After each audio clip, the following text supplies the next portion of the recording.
بسم اللہ الرحمن الرحیم۔ عزیز طلباء السلام علیکم۔ شجرہ قواعد سے متعلق آج کا ہمارا لیکچر جو ہے وہ اسم معرفہ پر ہے۔ ہم سیکھ چکے ہیں کہ لفظ کی دو قسمیں، موضوع اور محمل۔ موضوع کی دو قسمیں ہیں، کلمہ اور کلام۔ کلمہ تین قسموں پر مشتمل ہوتا ہے، حرف، اسم، فعل۔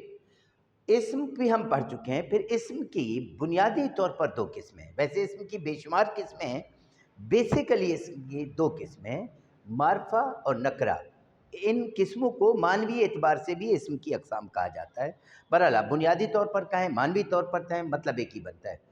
اسم معرفہ، اسم معرفہ کی جو تعریف ہے وہ یہ ہے، کسی شخص کا، کسی کا بھی ایسا نام جو اپنے مسمى بہ کے جیسے دیگر تمام ارکان، افراد، اجزاء کو نہ بولا جا سکے، یہ اسم معرفہ کی تعریف ہے۔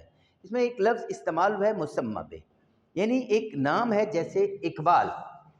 اقبال اسم ہے اور وہ شخص جس کا ہم نے نام رکھا وہ مسمى بہ ہے۔ میرے سامنے یہ پنکھا ہے، پنکھا جو میں بول رہا ہوں وہ لفظ ہے، وہ ایک اسم ہے، اور جسے میں دیکھ رہا ہوں وہ تین پر والی چیز، مشین جو بجلی سے چلتی ہے، اس کا نام ہے، وہ ہے باڈی، جز، رکن، اور اس کا جو میں نے نام بولا ہے وہ اسم ہے۔ تو یہ فرق آپ یاد رکھیے گا، وہ جو پنکھا ہے وہ مسمى بہ ہے جس کا نام رکھا گیا ہے۔ اچھا، اس جیسے دیگر تمام افراد، ابھی میں ایگزامپل آپ کے سامنے پیش کر دوں گا۔ مثال کے طور پر عید الفطر، ہر عید کو آپ عید الفطر نہیں کہہ سکتے۔ عباس، ہر لڑکے کو آپ عباس، ہر شخص کو آپ عباس نہیں کہہ سکتے۔ مسجد نبوی، ہر مسجد کو مسجد نبوی نہیں کہہ سکتے۔ نماز فجر، ہر نماز کو آپ نماز فجر کا نام نہیں دے سکتے۔ تو یہ تمام کے تمام اسم معرفہ ہیں، کیونکہ ان جیسے دیگر اجزاء یا ارکان یا افراد کو ہم یہ نام نہیں دے سکتے۔ ایک اور کریکشن کر لیجئے کہ عام طور پر ہمیں ہماری کتابوں میں یہ سکھایا جاتا ہے کسی خاص شخص، جگہ، چیز یا جانور کے نام کو اسم معرفہ کہتے ہیں۔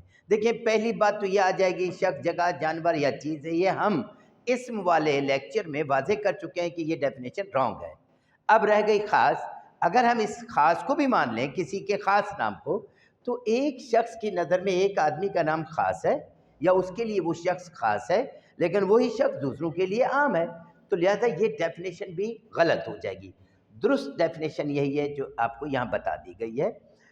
اب آپ اقتباس دیکھیے۔ اچھا، اس سے پہلے، اقتباس سے پہلے یہ چیز دیکھ لیجئے، سمجھنے میں آسانی ہوگی۔ جیسے علامہ اقبال، اب یہ اقبال کے نام ہیں، آدمی، شخص، شاعر اقبال، شاعر مشرق علامہ ابن نور محمد ابو جاوید۔ اب آپ دیکھیے کہ آدمی، اقبال جیسے ہر شخص کو ہم آدمی کہہ سکتے ہیں، ان جیسے ہر فرد کو ہم شخص کہہ سکتے ہیں۔ اقبال جیسے ہر شاعر کو ہم شاعر کہہ سکتے ہیں۔ کیا اقبال جیسے ہر آدمی کو ہم اقبال کہہ سکتے ہیں؟ یقیناً نہیں۔ تو اقبال ہو گیا معرفہ، نکرہ، نکرہ، نکرہ، یہ معرفہ۔ شاعر مشرق، کیا اقبال جیسے ہر شاعر کو ہم شاعر مشرق کہہ سکتے ہیں؟ نہیں۔ تو شاعر مشرق ہو گیا معرفہ۔ علامہ، کیا ہر شاعر کو ہم علامہ کہہ سکتے ہیں؟ نہیں۔ تو علامہ ہو گیا اسم معرفہ۔ ابن نور محمد، یہ نور محمد علامہ اقبال کے والد کا نام ہے، کیا ہم ہر شخص کو ابن نور محمد کہہ سکتے ہیں؟ نہیں۔ تو ابن نور محمد ہو گیا معرفہ۔ ابو جاوید، کیا ہر شخص کو ہم ابو جاوید کہہ سکتے ہیں؟ نہیں۔ تو یہ ہو گیا معرفہ۔ تو معرفہ اور نکرہ کو سمجھیے، یہ سب کے سب اسم ہیں، ایک شخص کے نام ہیں، ان میں اسی شخص کے کچھ نام جو دوسروں کو بول سکتے ہیں نکرہ ہیں، اور جو نہیں بول سکتے وہ معرفہ ہیں۔ اب اس اقتباس پہ غور کیجئے۔ پچھلے سال میں عباس کے ساتھ مینار پاکستان دیکھنے لاہور گیا تھا۔ عید الاضحیٰ کے دوسرے دن میں وہاں پہنچا تھا۔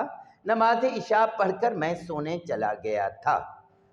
سوال، اس اقتباس کے اندر، یہ جو 3 لائنوں پر مشتمل اقتباس ہے، اس اقتباس کے اندر 4 سے زیادہ اسم معرفہ استعمال ہوئے ہیں۔ آپ سے یہ کہا جاتا ہے کہ آپ اس میں سے صرف 4 اسم معرفہ ڈھونڈ کر اپنی کاپی میں لکھیے۔ اس کے علاوہ جب آپ کی لوگوں سے گفتگو ہو تو ان کی گفتگو میں سے بھی آپ اسم معرفہ کو اخذ کرنے کی کوشش کیجیے۔ السلام علیکم۔